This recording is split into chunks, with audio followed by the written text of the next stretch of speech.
Hello, everyone, and welcome to the American Family Insurance Dream Bank, where we believe in the transformative power of dreams. My name is Andy Frisky, and on behalf of our team, we are so thrilled to have you all with us here today. If you visited us or tuned in virtually before, welcome back. And for those of you who are joining us for the first time, I'd love to take a moment and introduce you to DreamBank, an inspirational community destination and digital experience that is dedicated to dreamers everywhere.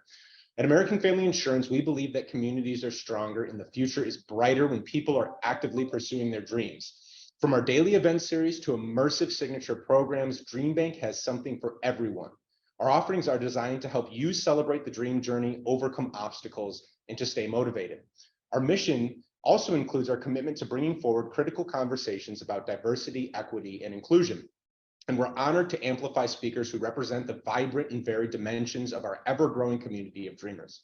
It is our earnest intention to offer content that leads to reflection, growth, and unity. We thank you for setting aside time with us today to listen and to learn alongside us.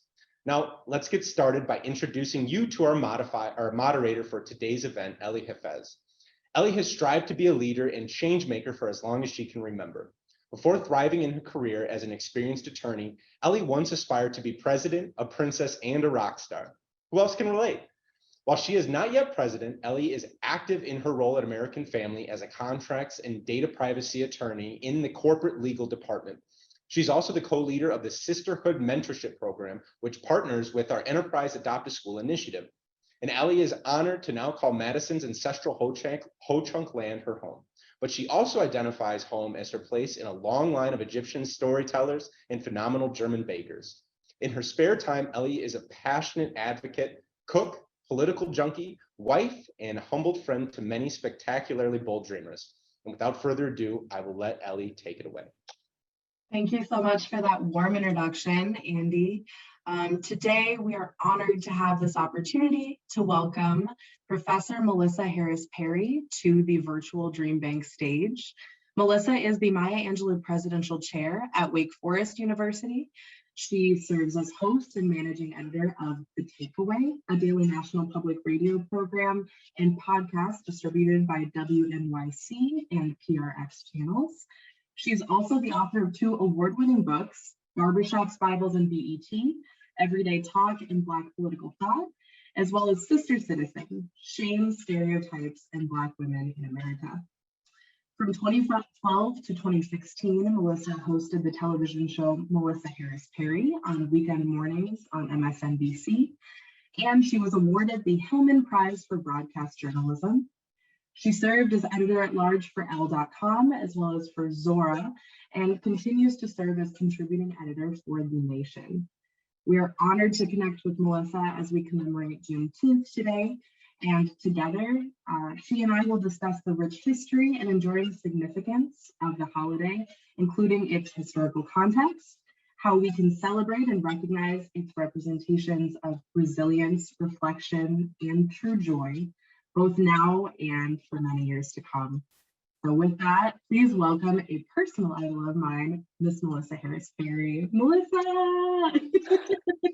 That is such a lovely and generous introduction. Thank you so much for having me, for giving me an opportunity to be in conversation with you and with this community. And I'm really looking forward to I was enjoying even in the digital media that you all were producing prior to this conversation. I so appreciated the language being, are you looking for something thoughtful to do on Juneteenth? And so I'm hoping that we will manage to fulfill that promise of being thoughtful and a valuable event. Absolutely, I appreciate that recognition too. So let's start from the very sort of beginning and revisit some important history together to frame where we are today and what Juneteenth is, what it means. Okay, in general terms, what is Juneteenth for anybody tuning in who maybe isn't familiar yet with the holiday or its significance? And how did it become a day of such prominence? And then finally, who do you believe that it holds sort of meaning for? I know it holds different meanings to a lot of different people across communities. Yeah, Ellie, I so appreciate that. Although there's danger in saying to an academic, let's start at the very beginning, because I could say, well, and then an hour and a half from now, we will get to the next question. But I promise I will try not to do that. So let's start with kind of what we might call like the elevator pitch version of this, right? So, right, what is Juneteenth? Juneteenth is a commemoration of the date June 19th, 1865, right? And why does June 19th, 1865 matter? It is the date on which the in Galveston, Texas. So it's like so many different things, right? All right. So June 19th, 1865, which is first of all about 2 months after Robert E. Lee surrendered at Appomattox. So the Civil War is over 2 months after that, and 3 years after President Lincoln had signed the Emancipation Proclamation in January of 1863. 2 years. So you're talking 2.5 years since the Emancipation Proclamation, about 2 months since Lee's surrender at Appomattox. This date, June 19th, 1865, is when Gordon Granger, who's a Union general, arrives in Galveston, Texas, which, if you know the geography, Galveston's kind of on the eastern shore, eastern side of Texas. And it's, if you look at your map, it looks almost as though it is an island kind of there. It's got a lot of the same sort of traits as like a Savannah or a New Orleans, right? Kind of sea island communities. So Gordon Granger arrives June 19th, 1865, and informs enslaved people in this place in Galveston, Texas, that the war is over and that slavery is over. And in this sense, we often say, tells them that they are free. Now, I think there's a lot of reasons we want to complicate this story, but the elevator pitch is Juneteenth is a celebration of June 19th, 1865, when a group of enslaved people in Galveston, Texas, learned that they were no longer bound in intergenerational chattel bondage, right? Because the end of the Civil War had come. It's a pretty long elevator ride, but that's the elevator pitch version. I want to be extensive history to summarize in, I think you did that in like 3 minutes. So I think that's talent. Yeah. Not so bad. So let me give us a couple things not to say on your elevator ride, which I think are important. Yeah. So what Juneteenth is not the 4th of July for African Americans. Anybody want to guess what the 4th of July for African Americans is? Oh, you got it. It's the 4th of July. So it's really important that we don't use Juneteenth. And when I say that we, I mean that as a nation, as peoples, as individuals, what happens if we say June 19th is Black folks or African Americans 4th of July, is it takes us out of the 4th of July story. It takes us out of the American story. It's like, oh, there are Americans, and then there are Black Americans. So June 19th is an additional story about the long road to freedom in the American project.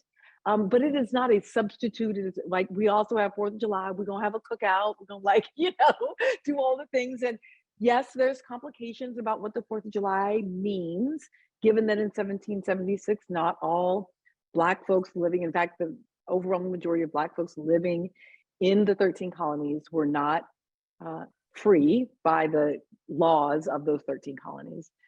But it is our country, right, that we helped to build, that we in many ways that our labor built. And so we don't take away the 4th of July. So that's important that we don't say that. I'll also say, I think we have to be really careful about Happy Juneteenth.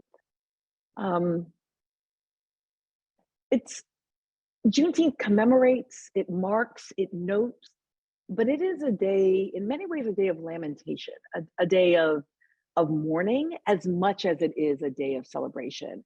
So stick with me for a minute, folks. It is 2.5 years after Lincoln has signed the Emancipation Proclamation. It is 2 months after Lee has surrendered at Appomattox. I want you to maybe think about your COVID year, maybe even for some people in their personal lives this year. Is there anyone in your life who was alive 2 years ago who is not alive now? Is there anyone who was in one part of their life 2 months ago who has now suffered a tragedy or an illness or an ailment? It's important to think about time, because in the long stretch of time, 2 months is nothing, 2.5 years is nothing. But what it means to fail to inform people of their legal emancipation is that there are people who died enslaved who were legally emancipated. So again, I want you to think about that. Think of the people in your life who you have lost in the last 2.5 years. And imagine that you are laboring in intergenerational chattel bondage. And you were actually, so Juneteenth is a day that commemorates an acknowledgement of all the decades that had already been stolen, of all the centuries that had already been stolen, that there were another 2.5 years stolen from a group of enslaved peoples.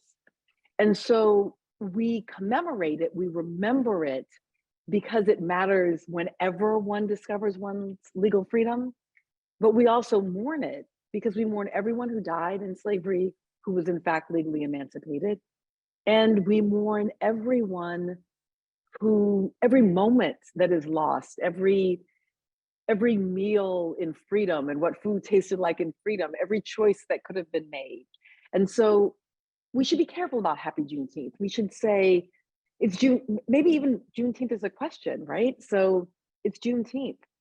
How are you marking this day? How are you thinking about this day? So that rather than just, happy, because we're going to remember 4th of July, which is also our 4th of July, is happy because it is a people saying, we're about to be free. You know what, King George? Yes, you're about to have a really hot Netflix series with, with Charlotte and Shonda Rhimes is going to create. But actually, George, we're about to embark on this great experiment of human self-determination through self-governance. And even though not everyone was engaged at the same moment, it is a moment of setting out an aspiration for what a country could be. And Juneteenth is instead a marking of these moments of our nadir, of our lowest, that our peoples stole from our other peoples, the precious commodity that is time. So Juneteenth, and then I'll stop on this because you asked me sort of how people celebrate or who does it matter to, or sort of how we think about it. Juneteenth as a thing to be commemorated and marked emerges almost immediately after this 1865 moment. But as a matter of recognized by the government in 1980 is when the state of Texas actually becomes the first state to designate Juneteenth as a holiday, right? Of course, because Juneteenth happens in Texas, not necessarily because Texas is more progressive than other states. Yes. As long ago as 1980, you have a state that is leading the way on sort of commemorating it. But it had long been commemorated in community before that. It started really as sort of small community celebrations, mostly in Texas, but throughout the Jim Crow era, really spread throughout the US South, so that there are these extraordinary pictures, for example, in Richmond, Virginia, which was the capital of the Confederacy, for example, in 1902, of these big Juneteenth parades and Juneteenth, they probably would have called them picnics then, largely cookouts or excursions. And so almost from the moment that it happens, it is a thing that is commemorated and spoken about, but mostly within Black communities. So you might grow up as a kid going to a Juneteenth celebration without ever even having been told about slavery yet, just kind of like somebody just kind of takes you, right? And you learn about the holiday over time. You learn the sad parts, the hard and difficult parts. And then most recently, of course, in 2021, it became recognized as a federal holiday. Yes, okay, there's so much there. So first, I think I would like to call out and recognize something that you put very tactfully, that I think can be kind of a fuzzy and like funky topic, right? Because this theory of like a happy Juneteenth, or everyone joining together to celebrate Juneteenth, recognition of a federal holiday for Juneteenth as like this large sort of rallying moment for our country to work on reconciliation. Even this morning on social media, and I'm sure I'm not alone with this, but I saw all of these posts about Happy Emancipation Day, Happy Juneteenth, right? And it's certainly a moment for all of these barbecues, the best cookouts, you know, some dancing, some singing, so much, and culture and art. But I'm also very curious what your perspective would be on what it means as such a sacred and cultural moment becomes large-scale commercialized. It's socialized as a much larger holiday now. It's a holiday for everyone to participate in as a federal holiday, in some capacity. I'll say to participate in ish. But as we start to look at efforts to help heal and promote sort of a generational healing, honoring of the ancestors who didn't get to view it as a day of celebration, right? Or a day of blissful picnics and fun in the sun, right? Or just a day off. How do you reconcile those pieces, given that if emancipation is part of this longer story that is continuing through so many different iterations, so many challenges based on the political moment, how can we embrace what this step means while also acknowledging how the holiday must change for it to become a largely popularized one? And I guess how we can view it as a success, right? As a triumph, while also recognizing the ongoing strife around critical race theory in schools, reparations conversations, meeting, the prison industrial complex, all of these other factors that considerably complicate our story around liberation and reconciliation. I love these questions, right? Because I think at its best, right, every single federal holiday should always raise questions for us, right? So I also want to be clear that like Juneteenth is not alone in being a recognized federal holiday that's actually a lot more complicated than what we tend to think of it as and begin to experience, right? So Labor Day, right? Like ask folks, right? Sort of what is Labor Day? What is the history of Labor Day? And folks might be like, I don't know, it's like, isn't that when you go back to school, right? But the idea of sort of what the American labor movement is, Memorial Day, right? And what does it mean to actually pause and think about those who lost their lives, right, in military service, you know, for the nation. Certainly Martin Luther King Day. I mean, we could spend all kinds of time talking about both the battle to get back for that one, right? The battle to get the King holiday, but then also feeling like, oh Lord, now there's like, you know, King parties and like, what does any of that mean? So it truly is, you know, this is like the best of times, worst of times, Tale of Two Cities version, right, of what it means to have a monument, not just physical monuments, which you've had a lot of fights over recently as well, but a time monument. So I'll go back to time and I'll keep coming back to time. Because for me, Juneteenth is really about this question of time and the theft of time, and then could lead us to some reflections on it.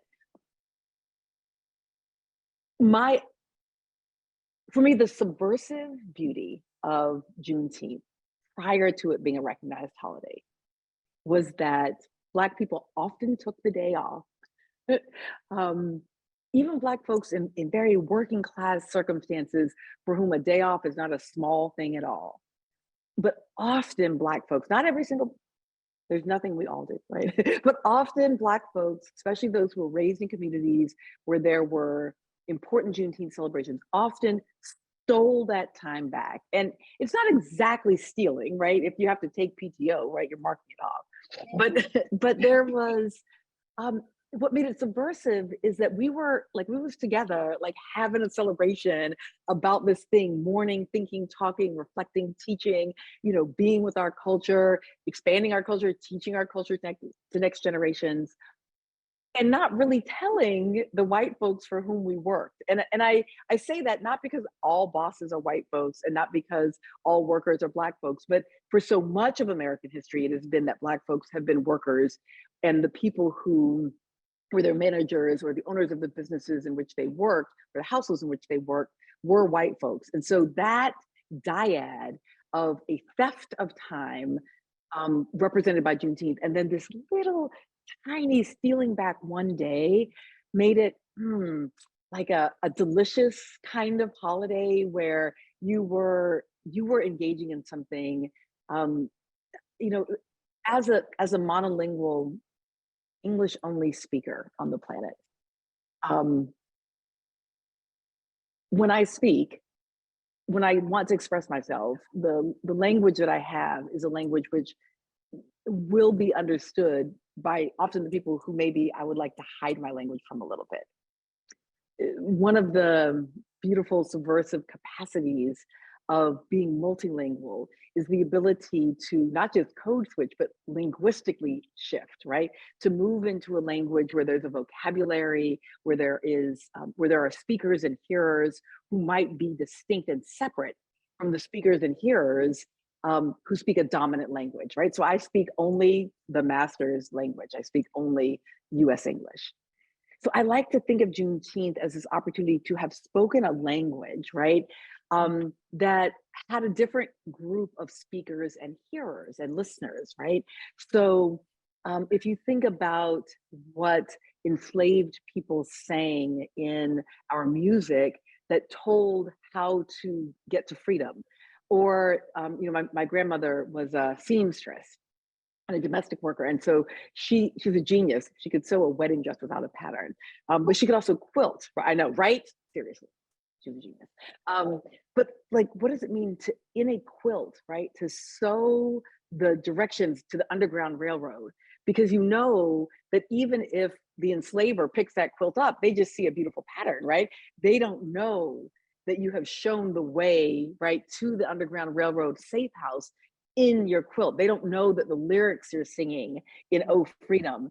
So it was a way to be bilingual as a people who spoke the same language as their enslavers. So I loved Juneteenth because it, so when Juneteenth becomes a federal holiday, it's almost like handing a Rosetta Stone. Like, oh, here's what we were talking about, right? Like, here, now, here's your secret decoder ring. Yes. To what we've been doing in June since 1865. So there's a part of me that hates it. Like, why did y'all give up the decoder ring? What are you doing? Stop telling white people about Juneteenth. Right, so that's why, like, I want to hold it and keep it precious thing, right? Yes. But right at the same time, I also love what it is, and so I actually don't want to hide it. Right? It's like, again, to go back to like Black culture and art and the things that we create in the world. Yes, I want to speak another language, but I want everyone to listen to the music of enslaved folks and to all of the music we've made since, right? I want to be in an integrated hall listening to music together, because it is, after all, right, that is, I don't know that it is the ultimate in any particular way, but it is a version of being part of the whole fabric, of being part of the whole story. If my square on the American quilt is indecipherable to you, then you can't know me. And so it is, I guess maybe the way to think of it is, it's an extremely vulnerable experience. Here's this thing that I love and that we love and that we've made, and we're opening the door to it. And so again, I think in a way that, for example, I want to be respectful on Labor Day because I wasn't part of the labor movement, because I think Veterans Day, Memorial Day are a little different because I do have that in family. Here's a good one: Cinco de Mayo. So when we there's a whole lot to be said about that one too. right, so when we think this is maybe the best, my terror is that Juneteenth turns into what Americans have done, you know, like to Cinco de Mayo, right? And so, so maybe that's the best shorthand I can give here. And so, like, I do not want to participate in the version of Cinco de Mayo that is like, you know, everybody go wear a sombrero and get drunk, and not to acknowledge in any way what that day really is.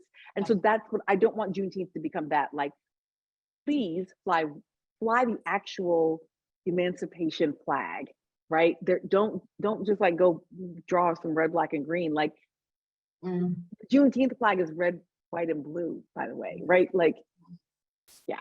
Yes. I'm so appreciative of all of that vulnerability and all of those feelings, because I think it can be so challenging to reconcile these different competing pieces. And while we in one breath can be so gratified for the sacrifices of ancestors and the stories that have absolutely paved the way for us to have this conversation today, you know, at the same time, the commodification of cultural moments is certainly a larger topic, especially with the advancements of social media, changing your filter on your profile to say that you did a thing, you know, like the popularization of these political activism forms that certainly raise visibility, while also sometimes even accidentally and not maliciously doing a disservice to the underlying stories that we're seeking to honor. So I'm thinking everything you're saying is sinking in, and I'm trying to digest these pieces because it is a challenge. I guess that feeds another kind of messy question, but then how,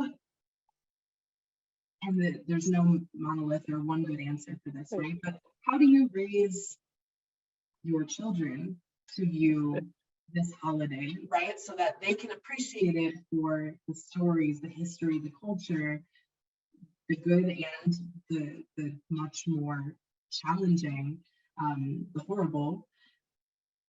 How, and then even beyond your own family, how do you advise other people to be participating or receiving the holiday by holding space for the people it's intended for, while still finding that intersectional balance where you can bridge so much space between communities? Because I think I ask you that question like there's one good answer. I have no idea, but right. What's your take? You know, like what do you advise people watching if they want to share these stories with their own children, or they want them to be socialized in this context where they can understand and appreciate the people they share space with in their own community or in a larger context? How do you do it? I love that. I always love the like, how do we raise our kids? Because I think everyone who is a parent, an auntie, a big sibling, a cousin knows, oh no, like feed and water them every day and put some sunshine on them, and hopefully it will work out. So, you know, but I'll say this, let me weigh in, use this as an opportunity to weigh in a little bit on some of the angst that we have about curriculum around the country, and maybe in a way that might surprise some folks, maybe won't. So, you know, I'm a political scientist, and I've spent 25 years now, which is hard to believe, but 25 years in college classrooms. I've taught at some historically Black colleges, but mostly have taught at predominantly white institutions, and therefore in actually pretty well integrated college classrooms. And I have two children. One is 21 and one is 9, and lots of nieces and nephews who've been along through there. I do think age-appropriate understandings of oppression really do matter. And I will say, I am Black and married to a Black man and raising African-American children, also just to be clear. So my early introduction to the question of Blackness and American Blackness in particular, and being descended from people held in slavery in the American South, for my children, and for the young people I encounter, is always first celebratory. So in 2020, in the summer of 2020, so 3 years ago now for all of us, in the murder of George Floyd and our painful necessity of bearing witness to it, right, through the digital reality. As that's happening, my youngest daughter has just finished kindergarten. So what am I going to do, right? We're obviously not going to watch George Floyd video together. We're not going to watch Derek Chauvin murdering a Black man on film together. So what are we going to do? How do I capture this moment? What I did was I created a curriculum, some of which I borrowed from other existing curriculums, to be clear, but I ran it for the whole summer with my kid because it was COVID. So in later summers, we've run this with neighborhood and community children as well. But I just created a thing called Black Joy Camp. And so we were doing a bunch of like Black history stuff and art and music and sports and but it was all around like what I might call, excuse the phrase, McDonald's Black History Month facts, right? Something which I don't think is good in a college classroom, but for a first, second, third grader, it's just like, look at all the great things we've done. Like we did this, Gabby Douglas did this at the, Olympics, and, here's Althea Gibson, and like, let's look at the artwork of these extraordinary, Black painters, and like just joy, just happiness, just like, And I'll tell you, I also do that around American identity. My kids are US born citizens, descended from American slaves. And like when my now 9-year-old sees an American flag, she's like, American flag. So we start with, you is exciting. And you are Black and you are American. And so it is good and exciting and great. And then as we get a little older, we get to, all right, let's challenge it a little bit, right? So America is fantastic. It took us a while to get to be who we are now.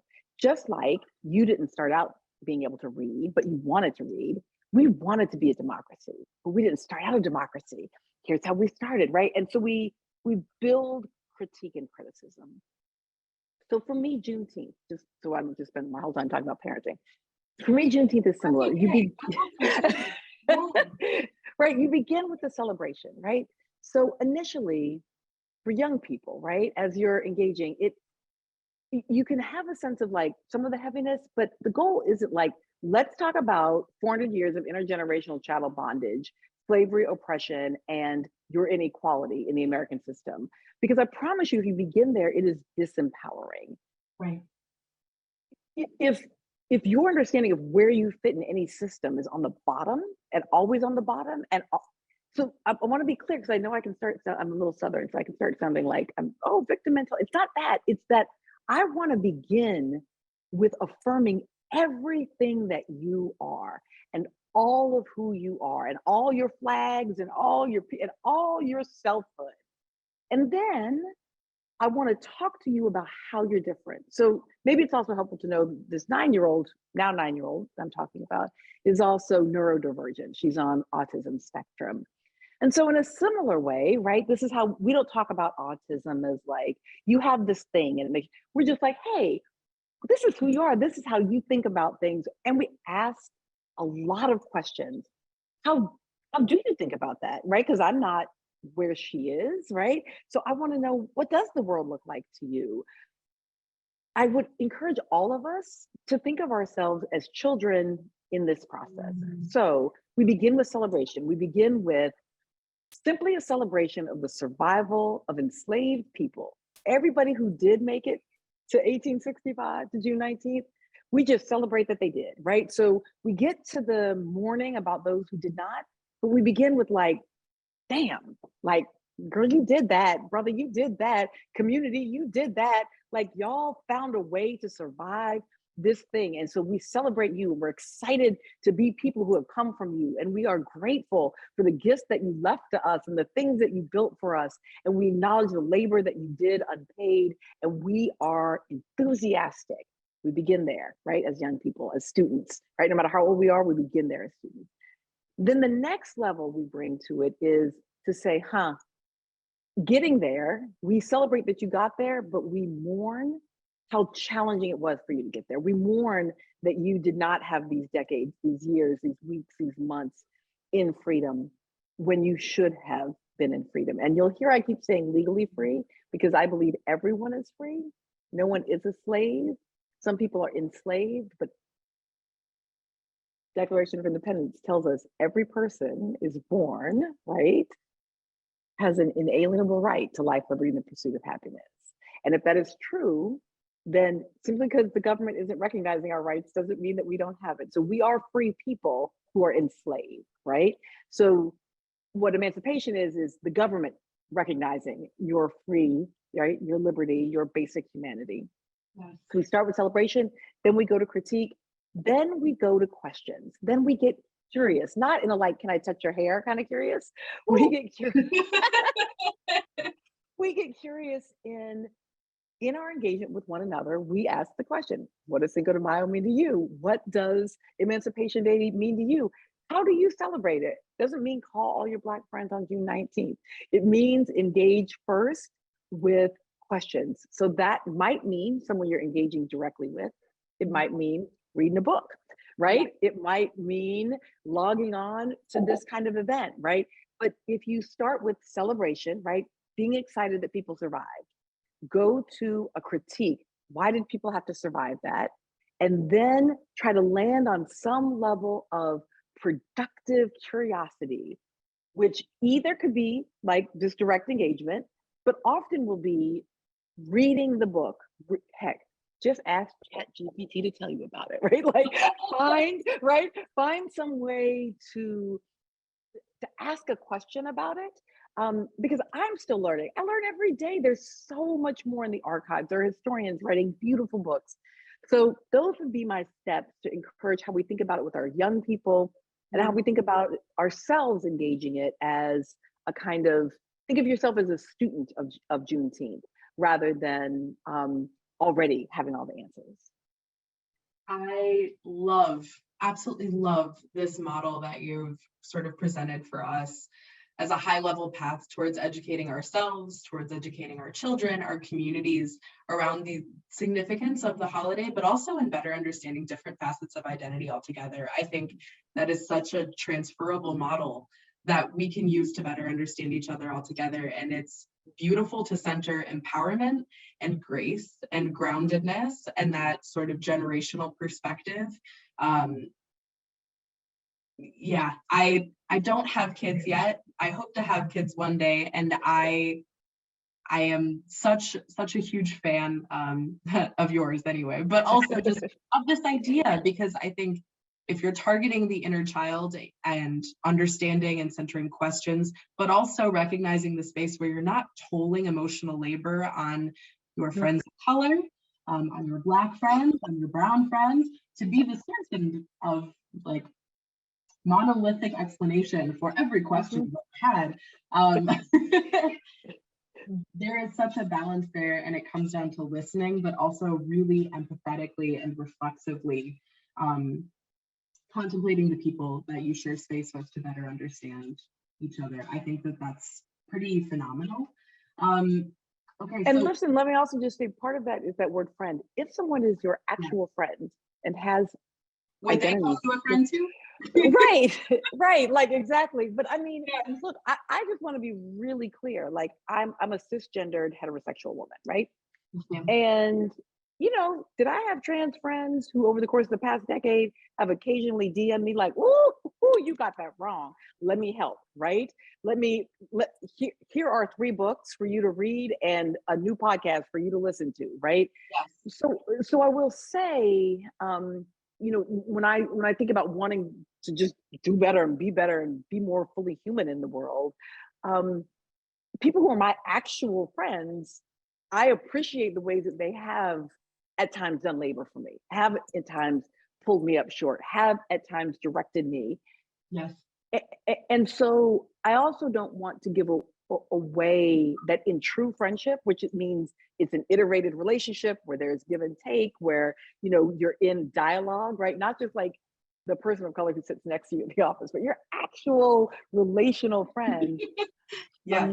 You know, humans teach each other things, and so I'm not unwilling to do some level of emotional and historical and cultural labor. I don't want to do it every day, all day. That can't be the whole basis of our relationship. But Right. you know, if you've been to my house and we really are friends and you really do have a question, we can talk about it. Yeah. Yeah. Okay, so we've got one question in the chat. Can you repeat the 3-step model that you just iterated, just on a high level, so we can all take note of it and then keep For it? sure. Begin with celebration, right? Begin with joy, begin with affirmation. And so for me in the Juneteenth model, that affirmation, that joy is we survived. Yes. We lived, we made culture, we made family, right? And so if you don't think of yourself as part of that we, right, then it is you survived, you made, right? I am just here to celebrate your survival, your existence, right? So that's part one, right? Step two is after you've done the celebration, right? Then you ask, wait a minute, why did you have to survive, right? And you go back and you complicate that story. So we celebrate that Dr. King was the visionary social movement leader, theologian, speaker that he was. Wait a minute. Why did Dr. King have to lead a social movement? Oh, right, because there was 100 years of Jim Crow, right? So we begin with the celebration. Then, because we've had to celebrate, we ask, wait a minute, why did we even have to celebrate it? And then we become informed and understand the critique, right? And remember, there's no danger in criticism. There's no, the world will not dissolve if we remind ourselves we are imperfect, right? In fact, it will get better when we say, oh, so we celebrate, then we critique, right? Step one, celebrate. Step two, critique. And then step three, if we want C, because we're corporate. So celebrate is a C, right? Critique is a C. And then the third is we become curious, right? The third C is curiosity. And that is to say, as we think about how to move forward, because Juneteenth now will change. Let's be clear. It will not be the same thing. It will now be something different. It will not be a subversive secret holiday because the secret's out.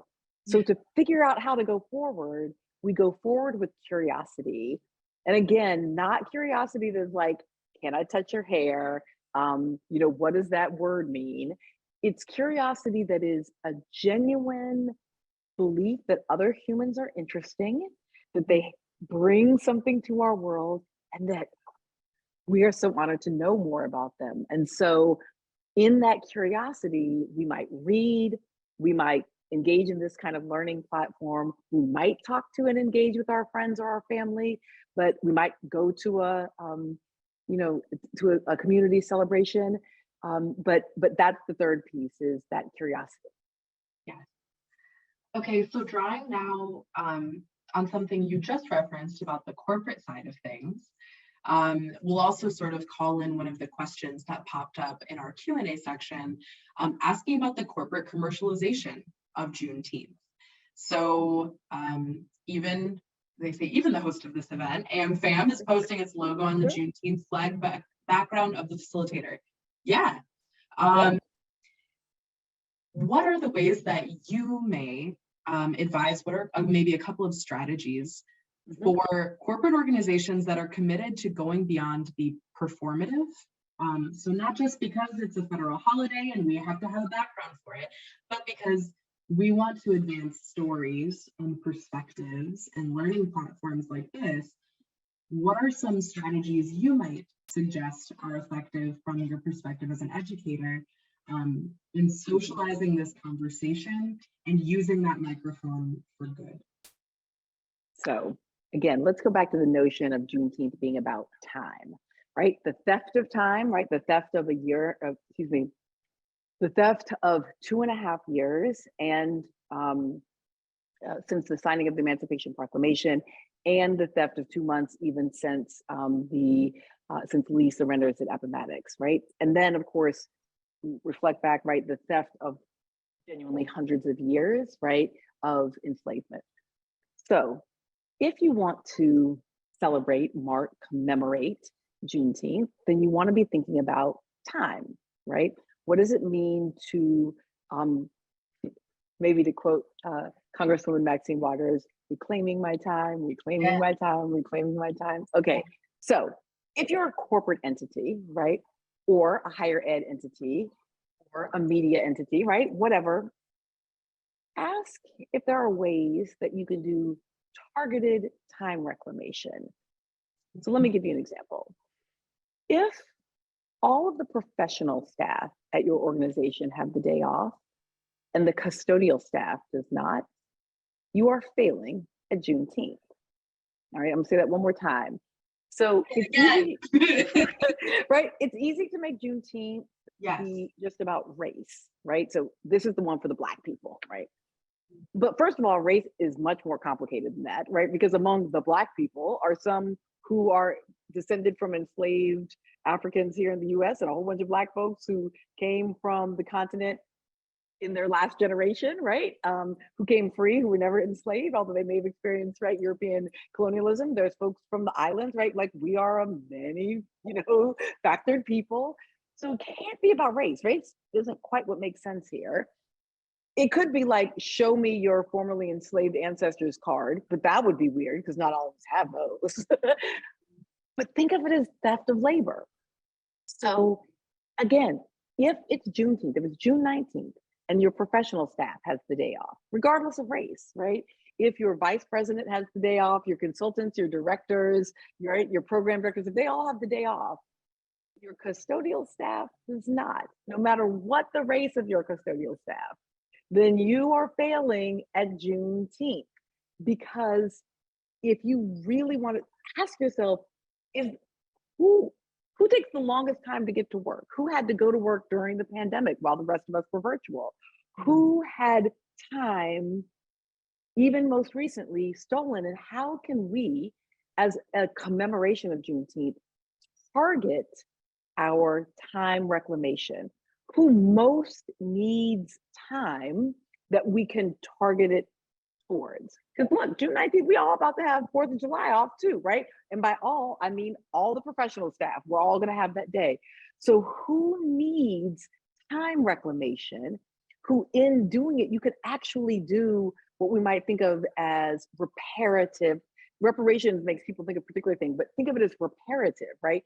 Reparative work. So the one thing I'd say is, if you as a corporation are exclusively doing public facing work, then you're failing at Juneteenth. So you need to do targeted time reclamation, right, within your own organization. And part of, again, coming to thinking about your own organization is it means you may, look, for goodness sake, do public facing work.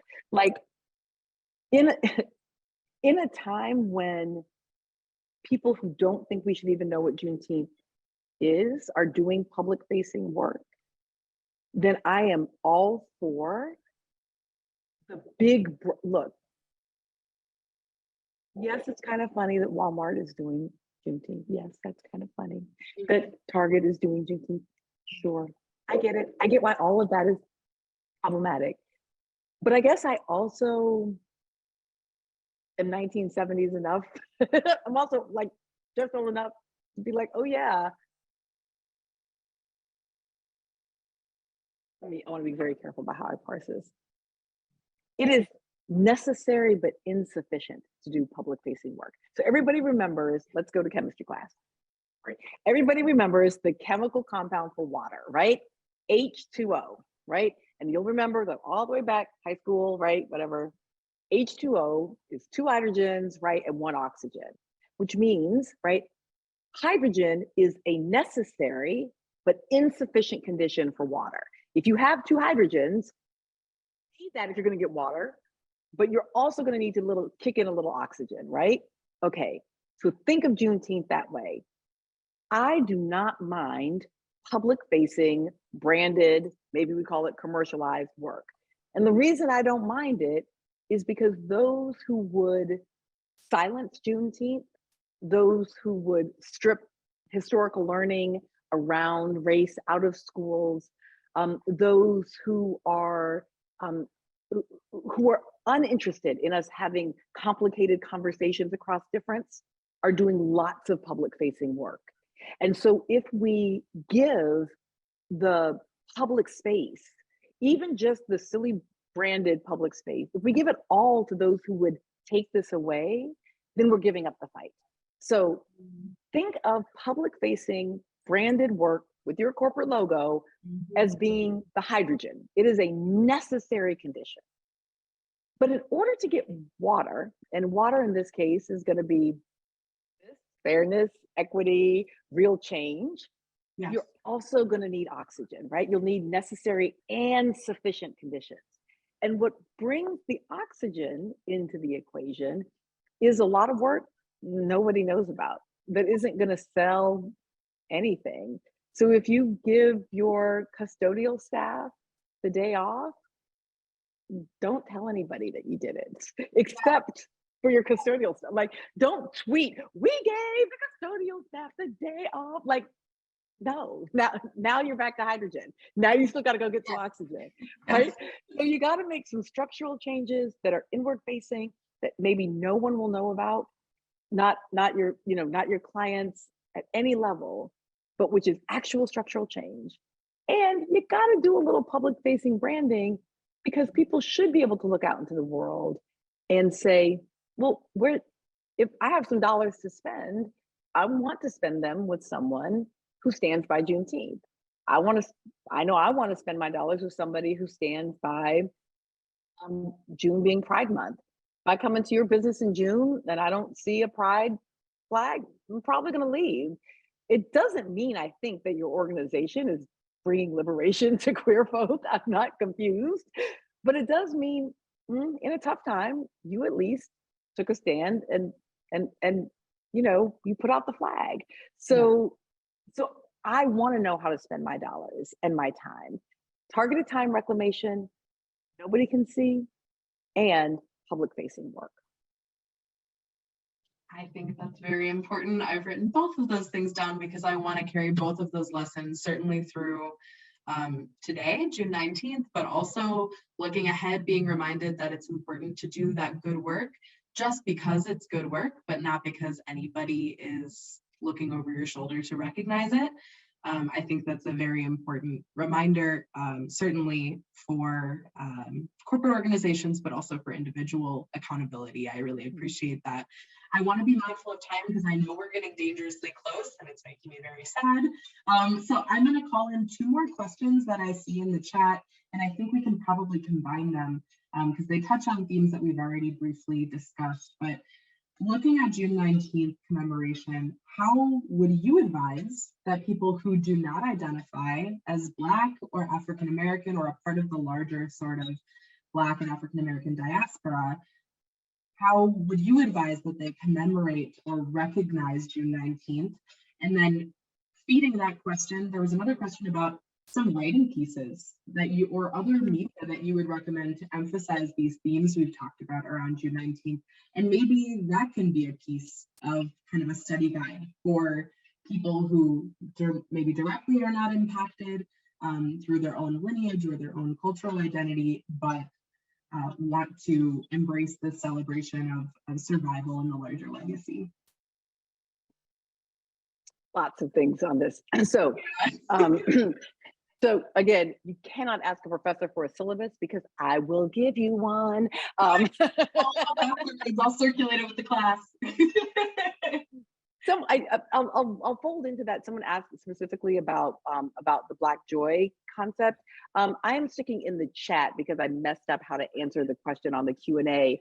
So whoever is running our chat, if you could maybe pop this over to the Q&A section. This is a link to a segment that we did a couple summers ago on the Takeaway, summer of 2021, about the Black Joy Camp that I ran, and it will talk a little bit in response to that. So so that's one place. Is I'd say there are some kind of interesting, fun ways to think about joy or rest. There's a website called the NAP, N-A-P, the NAP Ministry, which yes, the NAP Ministry, right? So if you know about the NAP Ministry or Black Joy, these are ways of, like, again, stealing, right, reclaiming some time. I would send you to both of those. Angela Today, highlighted that in her conversation with the YWCA earlier this year, and it is a phenomenal resource. it is a phenomenal resource. So go hang out at the NAT ministry, or if you want to take a listen to this takeaway segment, and then format some things there. I do have the syllabus for Black Joy Camp somewhere. I can send it over, and then maybe you can send it out. I'm not sure. On the question of so I don't want to tell anyone how to celebrate any holiday, just to be clear. But here's a few things I will always say. I do love a good book, and I do have right now a most extraordinary book recommendation, because the book just came out last week. And I will be completely honest, my best friend in the world wrote this book, but that is not why I'm suggesting it. I really do think this book is going to win a National Book Award or a Pulitzer Prize. The name of the book is very easy: Black Folk. Black Folk. It is written by Professor Blair L.M. Kelly. She is an extraordinary historian of the American South. And the reason I'd love for you all to read this book is because it does two things. Now, it's a nonfiction history book. And I know a lot of people are like, oh my, I don't even like history. I didn't even like history in high school. You're going to like this book, because she is such an extraordinary writer that it reads like a novel. But what's beautiful about it is she's telling a history of Black working people, Black labor. But she begins first and throughout, because she's a beautiful writer, she reads it, her own ancestors. Like, she went back and found her people. And so she tells these stories of migration and everything else. And there are these pictures. Oh, there are these pictures of her own people, and these pictures of, it's just, I'm telling you, if you read Black Folk, you will feel like you have come to a certain place around understanding.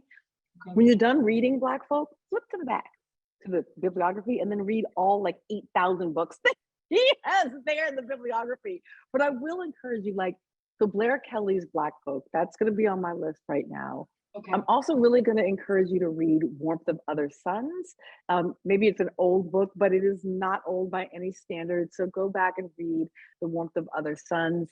Again, because it's a book that is written in a narrative way. It reads like a story. So those are two places to begin.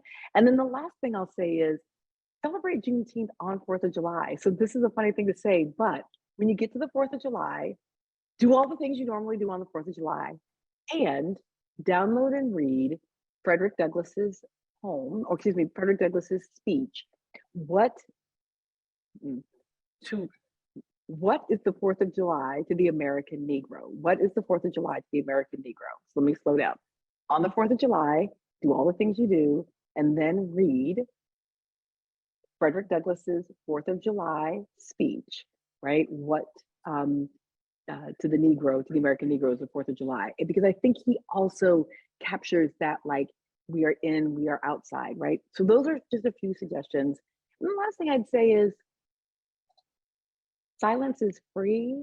And although we sometimes quote Audre Lorde and say your silence will not save you, sometimes your silence will save others. I actually try not to overtalk, for example, in June around LGBTQ history and Pride Month and recognition. I do a lot of retweeting. When I'm hosting a show, whether it's television or radio or anything else, then I'm certainly infusing all those concepts. But again, I'm a cisgendered heterosexual woman with all the privileges that go along with it. So sometimes what I do in that month is I don't spend I do a lot of time reading, but also being quiet. And so I will say, same in Hispanic Heritage Month and AAPI Month, sometimes the best way to be an ally is to be an audience, to be silent, to listen carefully, to learn, and to accept our own foibles, failures, critiques, learnings, students' position without, you don't always have to be the kid in the front of the class with their hand raised. Sometimes it's the kid in the back of the class listening carefully who's actually picking up the most. I think that's a wonderful place to leave it. Thank you so much for this conversation. It has been the gift of a lifetime. I told you before we started, I used to watch your show every day after I got home from school. We have it DVR'd with my dad, and this is the greatest gift in the world. For people who are maybe newly in love with you or other people that want to keep up with you, can you mention a little shameless plug about where people can find you? Yeah, so right now I am redoing my website. Anybody that is a professional who wants to do it, but so I'd say right now probably the best place is my social media, which is just at @HarrisPerry. I am on vacation with my family this week. Not much is going to happen this week on the social media, but that is where I mostly live these days. Thetakeaway.org. Our show wrapped earlier this month, but we were on air for 15 years, and all of it is archived. You can go to thetakeaway.org, and you can find all of these wonderful little pods and podcasts. So those will be the two I'll give you right now. Is at @HarrisPerry. And at thetakeaway.org.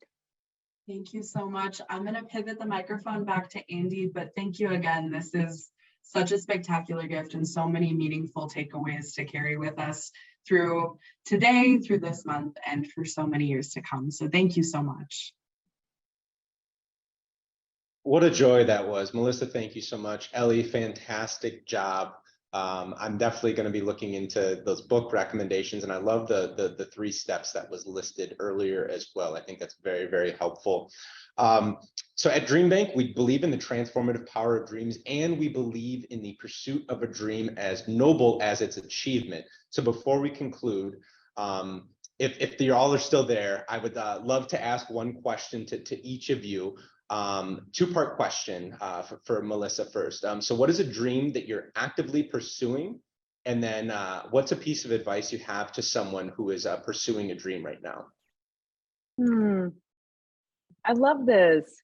Well, I suppose I'm always pursuing. I mean, once you become a parent, I guess you're always pursuing a lot of dreams on behalf of and with and fulfilling with your children. And again, I think I mentioned I have a 21-year-old, so she is starting her senior year of college. But what I will say is, in this wild, crazy world that we live in terms of what it costs to pay for college education, I will say I promised her at the start of her college education exactly one thing, which was that that her father and I and whoever else in the community it took would get her through without loans. We didn't say we'd buy her a fancy car. We didn't say, like you'll have all the latest swag, but I said, I want you to start life without the burden of college loans, in part because I was like, let's not pay her loans and our loans. So that's a small one. I think people have different kinds of financial goals, but for me, that one means a lot, and we're almost there. We got one more year, and so making whatever choices are necessary to ensure that she graduates without educational debt is something that I feel very blessed and lucky to be able to do, and also am deeply in pursuit of. At a more personal level, I will say reading my best friend's absolutely brilliant book has reminded me it's time to write book number 3. And so that is a lot of what I'm up to over the course of the next year will be really trying to make some progress on it. So those are my 2 big things: get the kid out of college and start working on the next book project. Thank you for that. Thank you for that. And Ellie, what is a dream that you're actively pursuing right now? This is going to sound really cheesy, but the last month has just been a series of dreams come true. I got married to my best friend, and I am growing into this career. I think my best answer is probably just remaining very grounded and gratified for this career I get to have, for the privilege of my education, for the privilege of so much investment from my wonderful parents and my brother. Being able to live this life, to have the opportunities that I do, and to take everything as it comes with a refreshed curiosity and a really good appetite, having access to these things is a dream come true. So just keeping my head down and continuing to hustle. Thank you both for that. Thank you for that. So to all who have tuned in, thank you all for taking time out of your day to join us here. We look forward to continuing to learn, grow, and dream together with you all. You can learn more about upcoming DreamBank events and content designed with your dreams in mind, including some of our newly released Dream Academy first-time home buyers, as well as another Dream Academy course, which is Making Time for What Matters. Both are listed on our website, which is amfam.com/DreamBank. And please go ahead and connect with us on all of our social channels as well. And on behalf of our American Family Insurance and DreamBank, we look forward to hosting you all again. Until then, keep dreaming fearlessly. Take care.